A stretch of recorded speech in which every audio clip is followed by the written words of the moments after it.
Welcome. Today we're diving into the fascinating world of public goods and externalities. These concepts are at the heart of economics and help explain why some goods are provided by governments while others are left to the private sector. Understanding public goods and externalities is crucial for grasping how resources are allocated in society and why certain problems like pollution or national defense require collective solution. In this video, we'll break down what public goods are, how they differ from private goods, and why externalities can lead to market failures. Let's get started by defining what makes a good public. Public goods are unique because they are both non-excludable and non-rivalrous. Non-excludable means that it's difficult or impossible to prevent someone from using the good, while non-rivalrous means that one person's use doesn't reduce availability for others. Classic examples include clean air, national defense, and street lighting. These goods are available to everyone, regardless of whether they pay for them. This characteristic often leads to what's called the free rider problem, where individuals benefit without contributing to the cost. Let's explore these features in more detail. Unexcludability means that once a public good is provided, it's nearly impossible to stop anyone from using it. Take national defense, for example. Once a country is protected, everyone within its borders benefits whether or not they pay taxes. This feature makes it hard for private companies to profit from providing such goods since they can't easily charge users. As a result, public goods are often funded by governments through taxation, ensuring that everyone can benefit and the good is maintained for all. Unrivalry is another defining trait of public goods. This means that one person's use of the good doesn't diminish its availability to others. For instance, if you enjoy a beautiful sunset or benefit from street lighting, your enjoyment doesn't reduce the amount available for someone else. This is different from private goods like a sandwich, where if you eat it, no one else can. Non-rivalry ensures that public goods can be shared widely without running out. Free rider problem arises when individuals benefit from a public good without contributing to its cost. Since public goods are non-excludable, people can enjoy them even if they don't pay. This can lead to underfunding and underprovision, as everyone waits for someone else to foot the bill. Governments often step in to solve this problem by collecting taxes and ensuring the good is provided for everyone. Without intervention, many public goods might not exist at all. Let's look at some real-world examples of public goods. National defense protects everyone in a country, regardless of individual contribution. Clean air is another example. Everyone breathes it, and one person's use doesn't reduce its quality for others. Lighthouses guide ships at sea, benefiting all sailors nearby. These goods are essential for society but are difficult for private markets to provide efficiently, which is why governments often take responsibility. It's important to distinguish between private and public goods. Private goods are both excludable and rivalrous. Think of a slice of pizza. If you buy it, you can prevent others from eating it, and once it's gone, it's gone. Public goods, on the other hand, are available to everyone and don't run out when used. This fundamental difference shapes how these goods are produced and consumed in society. Not all goods fit neatly into the public or private categories. Club goods are excludable but non-rivalrous, like a subscription streaming service. Only members can use it, but one person's use doesn't affect others. Common resources like fisheries are non-excludable but rivalrous. Anyone can use them, but overuse can deplete the resource. Understanding these distinctions helps policymakers design better solutions for managing resources. Externalities occur when the actions of individuals or businesses have side effects on others that aren't reflected in market prices. These can be positive, like the benefits of education, or negative, like pollution. Externalities are a key reason why markets sometimes fail to allocate resources efficiently. When externalities are present, the true costs or benefits of an activity aren't fully accounted for, leading to overproduction or underproduction. Negative externalities happen when an activity imposes costs on others. Pollution is a classic example. Factories may emit smoke that harms the health of nearby residents, but the cost of this harm isn't included in the price of the factory's products. As a result, too much pollution is produced. Governments often step in with regulations or taxes to reduce negative externalities and protect public welfare.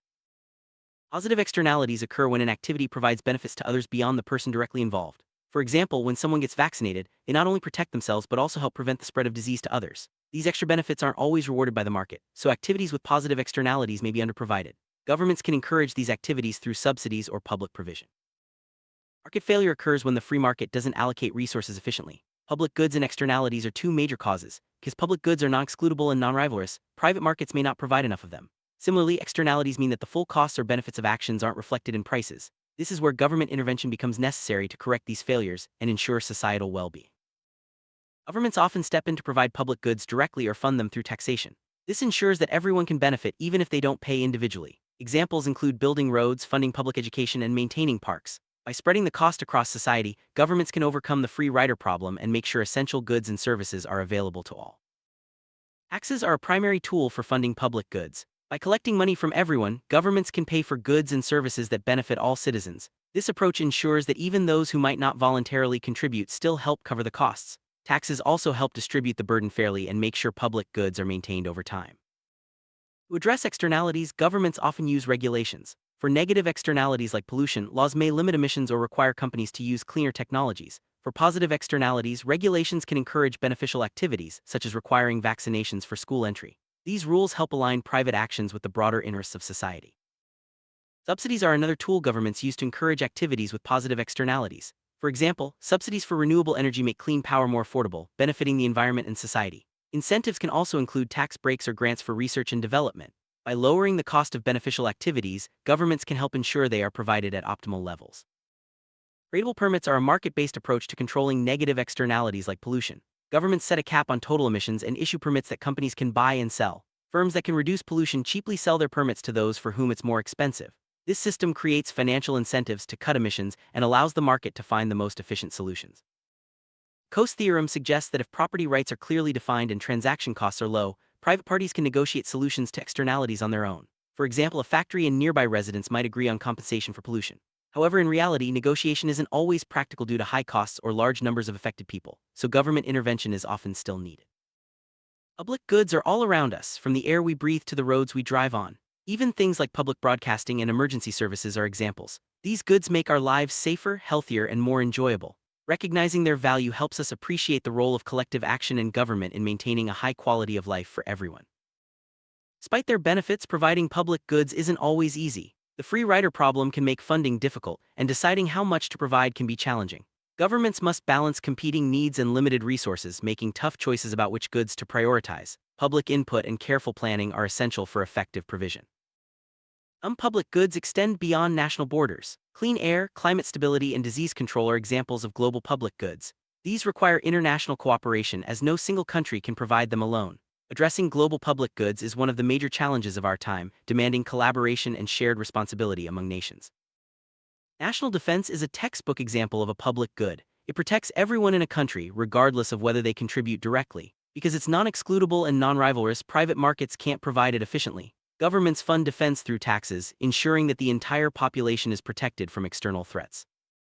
Clean air is another vital public good. Everyone benefits from breathing clean air, and one person's use doesn't reduce its availability. However, pollution creates negative externalities, harming health and the environment. Governments use regulations, taxes, and incentives to reduce pollution and maintain air quality for all. Street lighting is a public good that enhances safety and convenience in communities.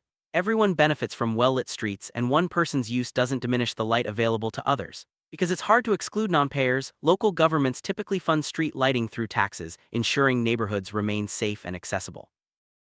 Lighthouses are classic public goods. They guide ships safely, and all sailors in the area benefit from their light. Since it's impossible to charge each ship that uses the lighthouse, private companies have little incentive to build them. Governments often step in to ensure these vital navigational aids are available to all. Public parks are spaces where everyone can relax, exercise, and enjoy nature. They're non-excludable and non-rivalrous, making them public goods. Parks improve quality of life, promote health, and provide green spaces in urban areas. Local governments maintain parks using public funds, ensuring access for all residents. Public broadcasting provides news, education, and entertainment to everyone, regardless of ability to pay. It's non-excludable and non-rivalrous, making it a public good. Funding often comes from government grants or public donations, ensuring that high-quality information is available to all citizens.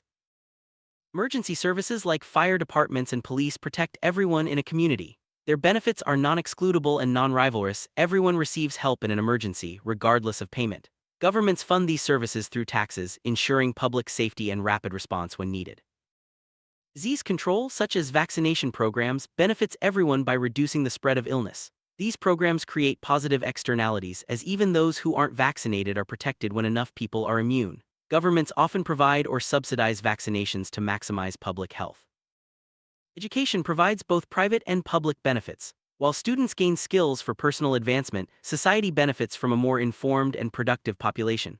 Education creates positive externalities, so governments often fund public schools to ensure everyone has access to learning opportunities. Research and innovation generate knowledge that benefits everyone, not just the inventor. These positive externalities mean that private markets may underinvest in research, so governments often provide grants or tax incentives to encourage scientific discovery and technological progress. Vaccination programs are a powerful example of positive externalities. When more people are vaccinated, the spread of disease slows, protecting even those who can't be vaccinated. Governments often provide vaccines for free or at low cost to maximize public health and prevent outbreaks. Pollution control measures such as emissions limits and cleanup programs address negative externalities. By reducing harmful side effects, these policies protect public health and the environment. Governments play a key role in setting standards and enforcing compliance to ensure everyone benefits from cleaner air and water. Renewable energy sources like wind and solar create positive externalities by reducing pollution and dependence on fossil fuels. Governments often support these industries with subsidies and incentives, helping to accelerate the transition to cleaner energy and benefit society as a whole. Fisheries are common resources, non-excludable but rivalrous.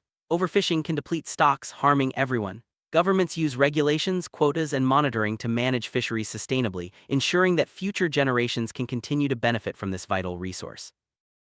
Traffic congestion is a negative externality of urban transportation. When too many cars use the same roads, everyone's travel time increases. Solutions include congestion pricing, improved public transit, and better urban planning. These measures help reduce congestion and improve quality of life for city dwellers.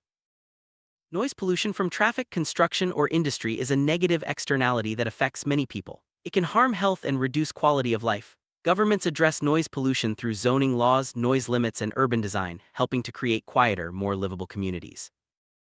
Public health campaigns such as anti-smoking or exercise initiatives create positive externalities by improving population health. These campaigns benefit not just individuals but society as a whole by reducing healthcare costs and increasing productivity. Governments often fund and promote these efforts for the greater good. Urban green spaces like parks and gardens provide public goods by improving air quality, reducing heat, and offering recreation. These spaces are non-excludable and non-rivalrous, benefiting everyone in the city. Local governments invest in green spaces to enhance urban living and promote environmental sustainability. Internet access is increasingly seen as a public good, essential for education, work, and communication.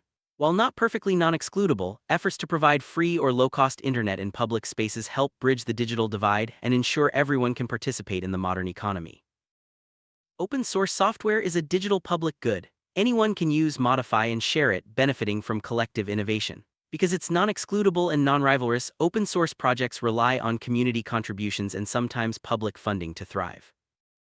Public libraries offer free access to books, information, and technology for everyone. They are non-excludable and non-rivalrous, making them classic public goods. Libraries promote literacy, learning, and community engagement, funded by local governments for the benefit of all.